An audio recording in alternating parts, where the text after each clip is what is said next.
This is Rwanda. This is Rwanda. Rwanda did not need to qualify for the World Cup to enter the World Cup conversation. It did not need 11 players standing in a tunnel waiting for the referee's whistle. It did not need a golden generation, a miracle striker, a legendary goalkeeper, or a dramatic penalty shootout against Brazil, Argentina, France, England, or Germany.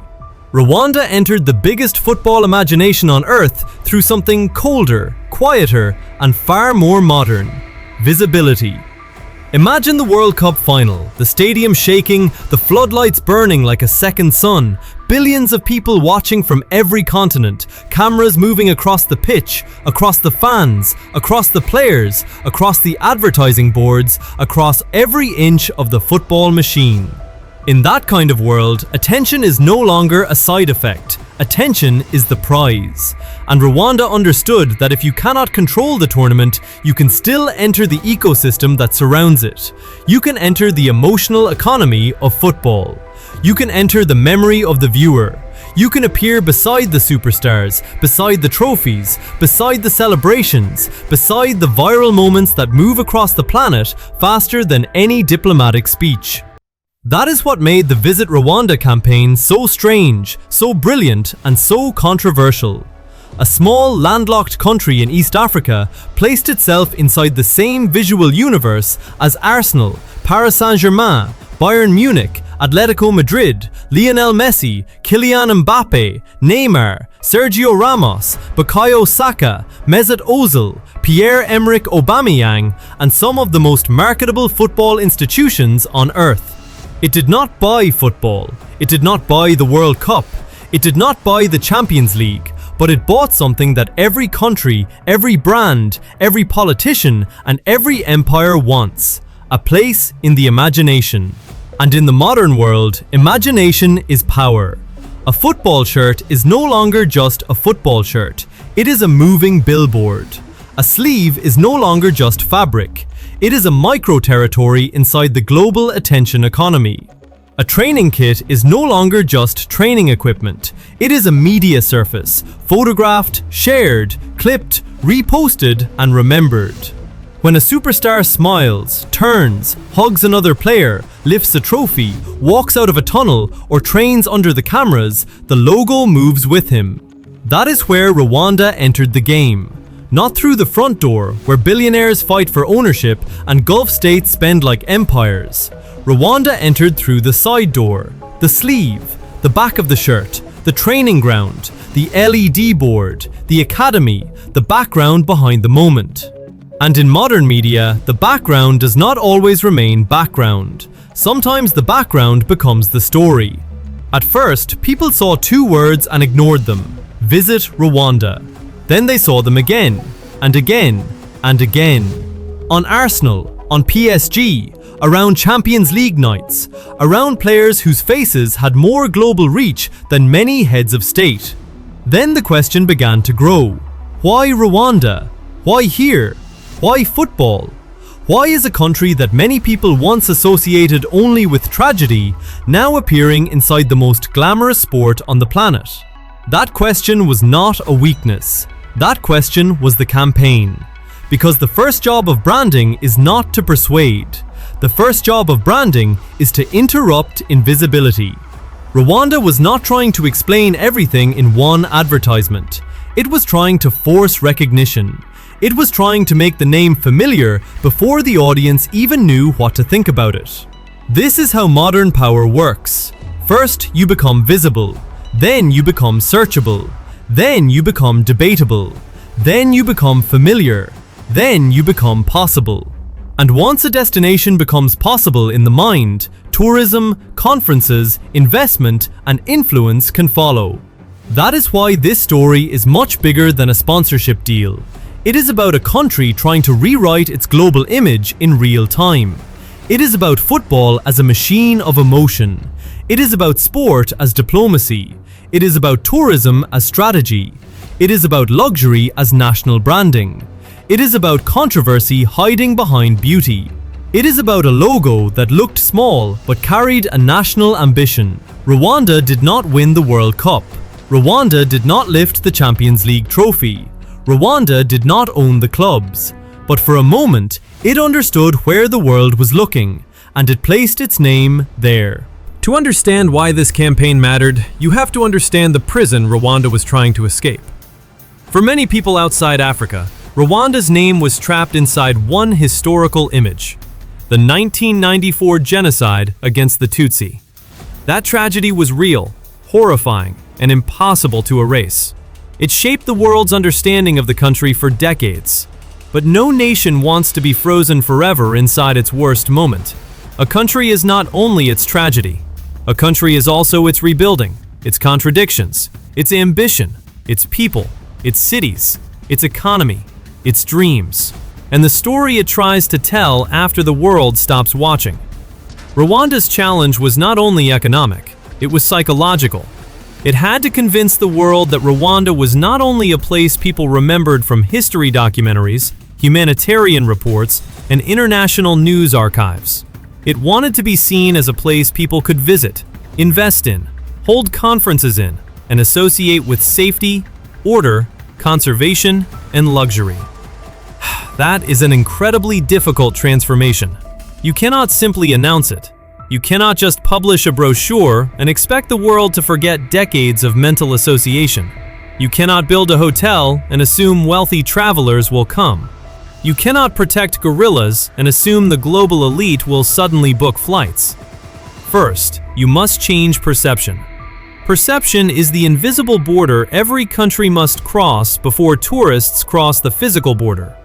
If people imagine danger, they do not travel. If they imagine poverty, they do not see luxury. If they imagine only tragedy, they do not imagine possibility. Rwanda understood that its battle was not only to build infrastructure, but to build a new mental image. Kigali had to become a symbol of order. Gorilla trekking had to become a premium conservation experience. National parks had to become part of a luxury African itinerary. Conferences had to become proof that the country could host the world. RwandAir had to become more than an airline. It had to become an artery connecting Rwanda to global markets. The new airport vision had to suggest that Rwanda was not just a destination, but a gateway. But none of these pieces could work at full power without awareness. A country can build the stage, but if no one knows the performance is happening, the seats remain empty. This is where football became the accelerator. Football could do what tourism fairs, diplomatic receptions, and official campaigns could not do at scale. It could put Rwanda's name in front of people who were not looking for Rwanda. That is the brutal secret of advertising. The most valuable audience is not always the one already searching for you. The most valuable audience is the one that did not know it needed to notice you until your name appeared in a place they already cared about. Rwanda did not wait for travelers to search East African luxury tourism. It placed itself inside football, where emotion was already burning. It attached the country's name to clubs that millions of fans watched every week. It turned players into moving geography lessons. It made the audience repeat the question, where is Rwanda and why is it here? That is why the campaign felt almost exaggerated even when the strategy was rational.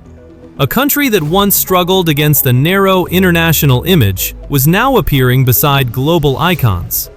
A country that had been associated with pain was now associated with elite sport, Paris glamour, Premier League culture, Champions League lights, and celebrity visibility. The shift was enormous. It was not simply, come visit our country. It was, rethink what this country is. That is much more ambitious than tourism. It is nation repositioning.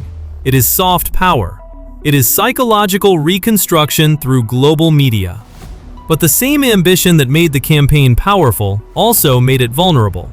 Because when a country tries to change how the world sees it, the world does not only look at the new image, it also asks what the new image is covering. This is why Rwanda's campaign could never remain only about gorillas, luxury lodges, and football shirts. The bigger the visibility became, the louder the questions became. Why spend money abroad? Who benefits from premium tourism? Is this development strategy or reputation management? Is the logo promoting a destination or softening controversy?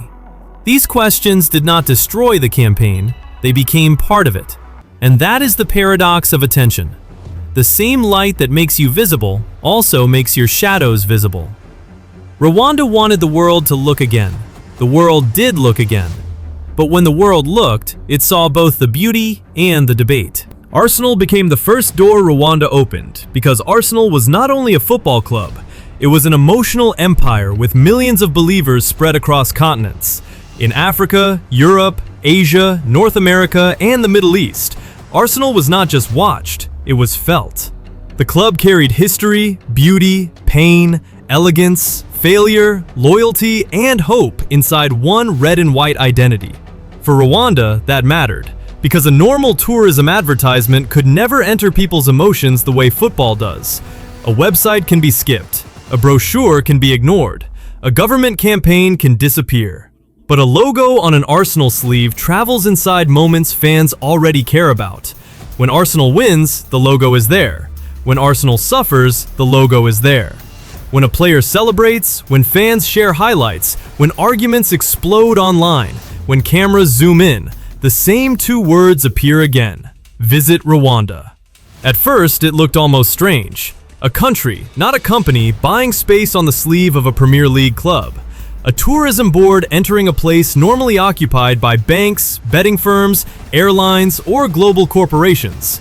But that strangeness was part of the power. Rwanda was not trying to behave like a normal advertiser. It was trying to invade attention without paying the cost of ownership.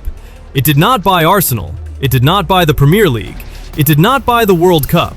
It bought something smaller, cheaper, and more surgical. A repeated place inside the football imagination. Every match turned the sleeve into a moving billboard. Every debate around the deal made the campaign louder. Critics asked why a developing country would spend money on a wealthy football club. Supporters argued that tourism marketing was not charity, but investment. Some called it waste, others called it genius. But every side repeated the name. And in modern media, repetition is oxygen. Rwanda understood that confusion creates questions. Questions create searches, searches create familiarity, and familiarity is the first step toward trust. The first time people saw Visit Rwanda, it looked unusual. The 10th time, it became recognizable. The 100th time, it started to feel normal. That is branding. Arsenal was therefore not the final destination. It was the test. It proved that a small country could use an elite football club to break invisibility, create debate, and attach its national image to a sport people already loved. Once that proof existed, Rwanda could move from tradition to spectacle, from North London to Paris, from Arsenal's emotional fanbase to Paris Saint-Germain's superstar machine. That was when the campaign stopped looking like a sponsorship and started looking like a national strategy disguised as football. The sleeve was small, but the idea behind it was enormous. Rwanda was learning that in the global attention economy, you do not always need the biggest stage. You only need the right camera angle, the right emotion, and enough repetition for the world to stop ignoring your name. That was the real opening move, globally speaking. Paris Saint-Germain changed the scale of Rwanda's story because PSG was not built like an ordinary football club anymore. PSG was football mixed with fashion, celebrity, luxury, geopolitics, entertainment, and social media spectacle. If Arsenal gave Rwanda emotional tradition, PSG gave Rwanda global glamour.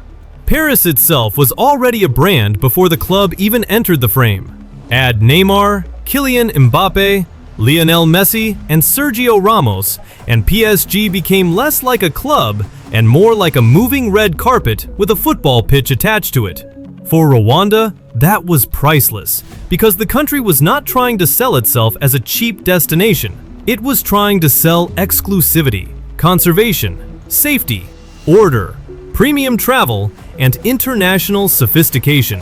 PSG lived in that same visual language: status, luxury, stars, and spectacle.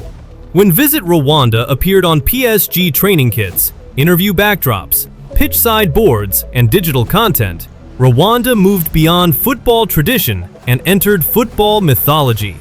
Modern football is not consumed only during matches. It is consumed in fragments.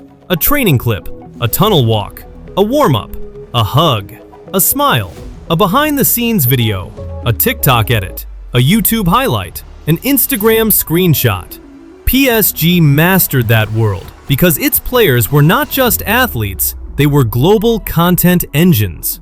Neymar was culture, Mbappe was the future, Messi was mythology. Ramos was rivalry and history turned into star power. When Messi arrived in Paris, the world watched almost religiously. Every frame mattered, every training image mattered, every interaction mattered. And inside that storm of attention, Rwanda was present. That is the kind of marketing you cannot fully plan. You cannot schedule history. You can only position yourself close enough and hope the cameras catch you. Rwanda did exactly that. It did not need Messi to say, "Go to Rwanda." It only needed the Visit Rwanda brand to live inside the ecosystem that Messi made impossible to ignore. That is the difference between buying a message and buying proximity. Rwanda bought proximity to attention, and PSG delivered attention at a terrifying scale. But the real product was still not the shirt. The real product was Rwanda itself. Mountain gorillas, volcanoes national park, Akagera, Nyungwe, Kigali, luxury lodges, clean streets, conferences, conservation, RwandAir, and the dream of becoming a premium African hub. Football made people look. Tourism gave them a reason to dream. Kigali gave them a sense of order. The airport vision suggested movement and future power. Everything connected. The campaign looked like sport, but underneath it was a national business model dressed in football emotion. The logo was small, but the system behind it was massive. And that is why PSG became the turning point. After Arsenal, Rwanda had recognition. After PSG, Rwanda had spectacle. The country was no longer only appearing inside matches, it was appearing inside celebrity culture, luxury imagery, and viral football memory. The campaign had moved from visibility to status, and status is where premium tourism begins. That shift changed the entire emotional architecture forever.